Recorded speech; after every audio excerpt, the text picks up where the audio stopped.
Hello, guys. A very good evening to all of you. Welcome back.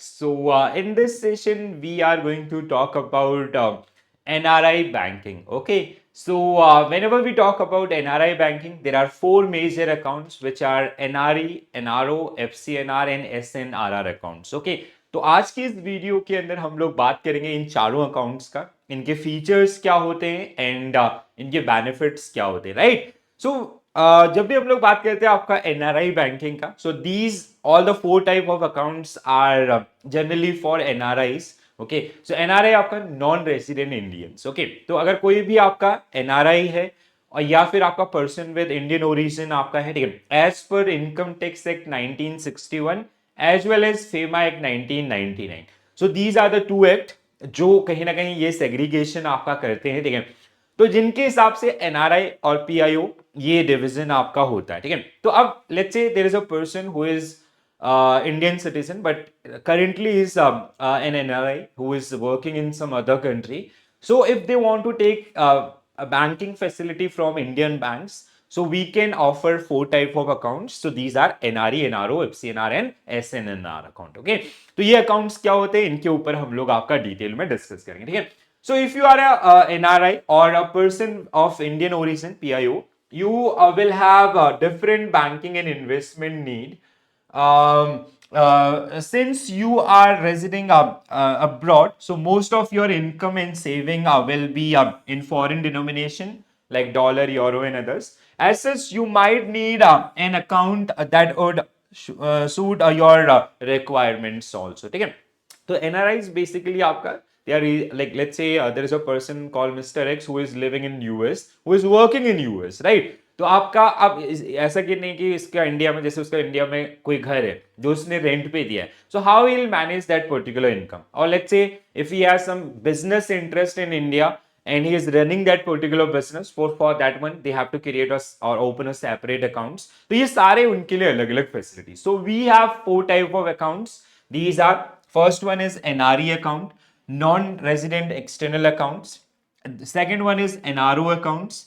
Third one is FCNR account, which is also known as kind of FD, foreign currency non-resident accounts. And then final one, we have special non-resident rupee account, SNRR accounts, right? So first of all, like I'll give you a basic hint about this. So NRE account is a foreign currency denominated account. It's a foreign currency account. NRO is a rupee account, domestic currency based account. And FCNR is again foreign currency account and SNRR account is again रूपी account. ठीक है, ये चीज आपको ध्यान रखना है. ठीक है, दूसरी चीज रेमिटेंसेस की अगर हम लोग बात करें, ठीक है, सो इट लाइक जो फॉरेनर्स की आपकी इन्वेस्टमेंट्स या आपके ऐसे जो ट्रांजेक्शन्स होते हैं, ठीक है, they are on the basis of two basis basically. ठीक है, one is repatriation basis, another one is non-repatriation. Repatriation means वो एनआरआई आपका उसने जो इन अकाउंट्स में पैसा रखा है उसको वापस ले जा सकता है. ठीक है, नॉन रिपेट्रिएशन मीन्स आपका they can not remit that particular money abroad और pull back that money in their host country जहां पे भी अभी वो आपका रह रहा है. ठीक है, सो अब यहां पे अगर हम लोग बात करते हैं, ठीक है, we can transfer money from NRE account and FCNR account to NRO account as well as SNRR accounts. ठीक है, इट्स अ बिजनेस अकाउंट. ये किसके लिए होता है? आपका बिजनेस अकाउंट के लिए. ठीक है, अब एक केस के थ्रू समझते हैं जिससे और ज्यादा क्लियरिटी हमें मिले. ठीक है, so suppose that there is a person called mister X जिसको आपका ही इज एन एनआरआई. ठीक है, ये आपका क्या है? आपका एनआरआई है. ठीक है, नॉन रेजिडेंट इंडियन आपका है. ठीक है, suppose that presently he is living in US. पहला आपका एनआरई अकाउंट से समझते हैं. ठीक है, एनआरई अकाउंट. ठीक है, so suppose that he is living in US. ये आपका कहां पे रह रहा है? यूएस में रह रहा है. ठीक है, and he is working there. इसकी जॉब वहां पे है. ठीक है, तो वहां पे जो सैलरी वो आपका अर्न कर रहा है. ठीक है, so let's say his salary is $30,000 हर महीने. 30,000 आपका डॉलर ये अर्न कर रहा है. ठीक है, तो इसमें से इसने आपका एज अ सेविंग अकाउंट आपका एक इंडियन बैंक के साथ ओपन किया. ठीक है, so that account will be आपका एनआरई अकाउंट. ठीक है, तो जैसे एक यूएस आपका एक एनआरआई मिस्टर एक्स जो यूएस में रह रहा है, वहां पे जॉब कर रहा है, उसने इंडियन बैंक के साथ एक सेविंग अकाउंट ओपन किया इन foreign currency means in dollar, ठीक है। ये आपका किस अकाउंट में होगा, डॉलर बेस्ड अकाउंट आपका होगा, ठीक है। सो हम उसको कौन सा अकाउंट ऑफर करेंगे, so that is called NRE account, ठीक है। दूसरा सेकंड सिचुएशन, मिस्टर एक्स आपका जिसका इंडिया में एक घर है, ठीक है। सो सपोज दैट ये आपका इसका घर है जो इसने रेंट पे आपका दे रखा है, एंड जहां से इसको 1 लाख रुपीज पर मंथ का रेंट मिल रहा है।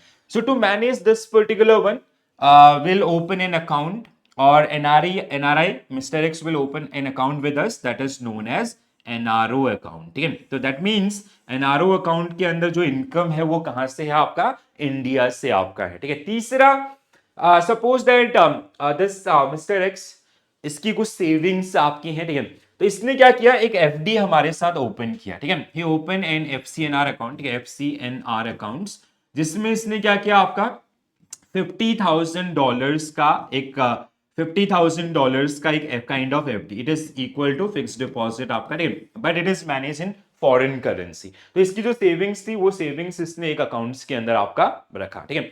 इसके साथ साथ सपोज दैट दिस एनआरआई जिसका एक बिजनेस इंटरेस्ट आपका इंडिया में था, ठीक है, he was running some XYZ business in India, ठीक है, एक XYZ कंपनी आपका ये चला रहा है इंडिया में।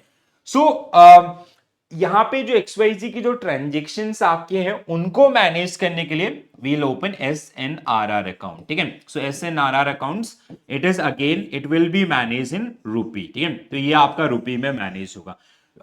Mr. X can transfer or remit money from NRE and FCNR accounts to this one, ठीक है, but he cannot remit money from NRO accounts because NRO income is belongs to Indian income, ठीक है। तो यहाँ पे income है। Taxes की अगर हम लोग बात करते हैं, इट इज एनआरई अकाउंट, जहां पे टैक्सेस कहां पे होंगे, जो भी जिस भी कंट्री में वो रह रहा है, यूएस में आपका, ठीक है। आपका बाकी एनआरओ अकाउंट के अंदर जो टैक्सेस होंगे वो इंडिया से होंगे, और XYZ लिमिटेड के लिए जो वो आपका ट्रांजेक्शन्स के लिए उसने SNRR अकाउंट ओपन किया है, इसके ऊपर जो टैक्सेस होंगे वो भी आपका इंडिया में होंगे। इसके बैलेंसेस, इसका जो एज होता है दैट इज 7 years, ठीक है। ये पैसा आपका जो एनआरई है, एनआरई अकाउंट के अंदर है, या फिर आपका FCNR अकाउंट के अंदर है, वो फुली रिपेट्रिएबल होता है, ठीक है। उसको 100% वो अपनी जहां पे रह रहा है वहां पे ले जा सकता है, वापस ले सकता है। बट इन दो अकाउंट्स में क्या होती है, आपके लिमिटेशंस आपकी होती हैं। हाँ, अगर एक्स आपका रेजिडेंट बन जाता है इंडिया का, ठीक है, so after 3 years suppose that इसका बिजनेस काफी अच्छे चल रहा था, इसको घर की याद आई, ये इंडिया में आपका आ जाता है, ठीक है। अब ये इस बिजनेस को फुल टाइम चला रहा है, so it will converted into normal रूपी अकाउंट्स, ठीक है, जो करंट अकाउंट्स आपका बिजनेस का होता है उसकी तरह, ठीक है। तो ये एक बेसिक आपका गेम इन सभी अकाउंट्स का। आई होप ये रिलेशन सबको समझ में आया होगा, ठीक है। सो कुछ चीजें जिनको आपको ध्यान रखना है, now I will show you the definition के थ्रू भी इनको समझने की कोशिश करते हैं। So NRE account can be open and maintained by an NRI with earning originating from the respective individuals country, जैसे X की क्या थी, आपका US थी, ठीक है, resident but shall be held in Indian rupee denominations, ठीक है। तो आपका डॉलर में वो आपका अर्न कर रहा था, ठीक है। So we need to change this one, ठीक है, सॉरी, हाँ, इट्स अ रूपी अकाउंट, सॉरी गाइस, ठीक है। सो इट्स अ रूपी अकाउंट, ठीक है। सो उसने डॉलर में आपका अर्न किया था, but now they have to convert dollar into rupees आपका, ठीक है। एक सेविंग अकाउंट्स की तरह आपका सिंपली काम करेगा, ठीक है। एनआरओ अकाउंट्स, आपका NRO accounts can be open with income earn from within India and shall be held in deposit accounts in INR denominations. The source of income can either rent, dividend or royalty and other things, ठीक है। तो NRE and NRO में difference क्या है, income का difference है। Both are रूपी dominated accounts. NRE accounts के अंदर उसकी इनकम कहां से है, जिस कंट्री में अभी वो रह रहा है, एंड NRO अकाउंट्स के अंदर उसकी जो इनकम है वो कहां पे है, इंडियन इनकम है, ठीक है। तीसरा आपका FCNR accounts. So, foreign currency non-resident accounts facilitate deposit made by NRI. ठीक है, it's a foreign currency account basically. ठीक है, it can be in any freely convertible currency. Or a person of Indian origin, NRI or POI can make these deposit in the currency of their country of residence and shall be held in that account in any one of the foreign currencies prescribed by the RBI, ठीक है। Usually they are freely convertible currencies, ठीक है। तो ये मतलब आपका जो FCNR है, it's a kind of form of FD, जहां पे एक लमसम डिपॉजिट वो रखता है, and it is maintain in foreign currency, right. तीसरा हमारे पास था SNRR अकाउंट। ये मतलब बहुत कम लोगों को इसके बारे में पता होता है, सो बहुत इंपॉर्टेंट है।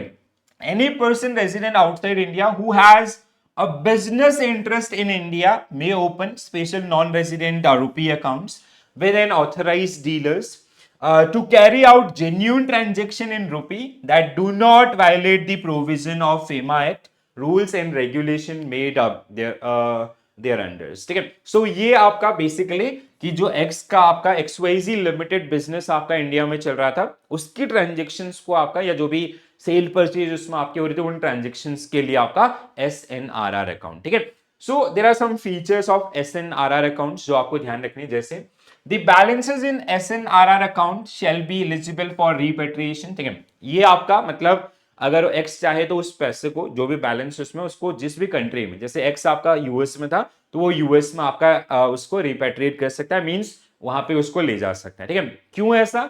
बिकॉज यहाँ पे जो ट्रांसफर थे वो कहां से थे? NRE and FCNR accounts. ठीक है, एनआरओ अकाउंट से SNRR अकाउंट्स के अंदर ट्रांसफर या रेमिटेंसेस नहीं होंगे। ठीक है, transaction from NRO accounts to SNRR accounts are prohibited, जैसे यहाँ पे क्लियरली मेंशन भी किया गया। All transaction in SNRR accounts will be subject to payment of applicable taxes in India। आप इंडिया में बिजनेस करो तो यहाँ के हिसाब से आपको टैक्स पे करना पड़ेगा। SNRR account may be designated as resident rupee account on the account holders becoming a resident। तो एक्स आपका अगर इंडियन रेजिडेंट बन जाता है तो वहां पे वो आपका एज अ रुपी अकाउंट्स की तरह ट्रीट होगा, नॉर्मल अकाउंट है। Opening SNRR account by Pakistanis and Bangladeshis nationals and entities incorporated in Pakistan and Bangladesh is subject to RBI permission। तो अगर कोई ऐसा NRI पाकिस्तान में है या बांग्लादेश में है तो आपका SNRR अकाउंट ओपन करने से पहले they have to take prior approval from RBI। ठीक है, SNRR account can not be held up for more than 7 years। तो 7 years इनका मैक्सिमम टाइम होता है। After 7 years from the date of account opening no operations are permitted in these accounts and you have to do the re-KYC and all, right? तो ये आपका SNRR account. I hope you guys found this particular video useful. कैसा लगा एक बार जल्दी से comments में आपका लिख के जरूर बताएं। तो आज हमने बात किया NRI बैंकिंग के बारे में। ठीक है, सो NRIs जो आउटसाइड इंडिया आपका इंडियन है, इंडियन रेजिडेंट है बट आउटसाइड इंडिया रह रहे। ठीक है, प्रेजेंटली मतलब इसके लिए आपका इनकम टैक्स एक्ट और फेमा की गाइडलाइंस है। जैसे आपका 182 डेज से कम वो इंडिया में रहे हों, ठीक है, या लास्ट 3 फाइनेंशियल ईयर्स के अंदर 365 डेज से वो इंडिया में रहे हों। ठीक है, तो अगर इंडिया में रहें तो रेजिडेंट, अगर इस एलिजिबिलिटी को फुलफिल नहीं करते हैं तो नॉन रेजिडेंट। तो अगर कोई इंडियन आपका आउटसाइड रह रहा है इस एलिजिबिलिटी क्राइटेरिया के बाहर है और एज पर एक्ट, तो उनको NRI कंसीडर किया जाता है। NRI अगर हमारे वहां से बैंकिंग फैसिलिटीज लेना चाहते हैं तो उनके लिए 4 मेजर अकाउंट्स आपको जो देखने के लिए मिलेंगे। तो जिसमें NRE, NRO, FCNR and SNRR account. SNRR account basically आपका क्या है? ये बिजनेस अकाउंट टाइप का आपका है, अगर उसका जो इंडिया में बिजनेस चला उसमें जो ट्रांजेक्शन्स हैं उनको कंडक्ट करने के लिए। ठीक है, तो आई होप ये सबको क्लियर हुआ होगा। और अगर आपका ऐसी कोई वीडियो, कोई भी ऐसा छोटा सा टॉपिक या कोई भी ऐसा टॉपिक जहां पे आपको थोड़ा बहुत कॉम्प्लेक्सिटी हो रही है उसको समझने में, so you can mention about that particular topic into the comment section। I'll definitely come up with a video based on that particular one also, right? और अगर पसंद आया तो लाइक जरूर करें और अपने साथियों के साथ शेयर जरूर करें। ठीक है, and one important information guys, RBI grade B Lakshya batch is already live now. ठीक है, so if you have any query related to RBI grade B examination, so there is a link given into the description box। तो उस link को आप उस form को fill कीजिए, our team will connect you. ठीक है, और आपकी जो भी प्रॉब्लम्स हैं उन सबको हमारे तक पहुंचाएंगे या फिर उन प्रॉब्लम्स को आपका रिजॉल्व किया जाएगा। ठीक है, तो फॉर्म फिल करना ना भूलें कोई भी ऐसा डाउट आता है। तो Lakshya batch is already live. If you are comfortable in Hindi language, so we have like English batch, and if you are comfortable only in English language, so we have English medium batch also, right? So इसके अलावा एक नया initiative हमने start किया है, every day at 6 p.m. तो ये आपको एक सेशन मिलेगा based on these particular areas. बहुत ही इंपॉर्टेंट एरियाज हैं आपके एग्जामिनेशन के लिए। If you are preparing for any regulatory body examination, so these are the must go. ठीक है, जो जिनको आपको पढ़ना होता है। तो 6 बजे आपके ये सेशन होते हैं, इसको मिस ना करें। ठीक है, और this is our Telegram group, you can join this group, and if you have some queries or like here you basically will get PDF or video links or important announcement about the regulatory bodies, right? So guys, this is it from my side. I hope you enjoy the video. I'll see you tomorrow at 9 p.m. And do like and do share this particular session, and do subscribe our YouTube channel, so you'll get further notification also, right? So this is it. Bye bye, take care all, have a nice day, thank you.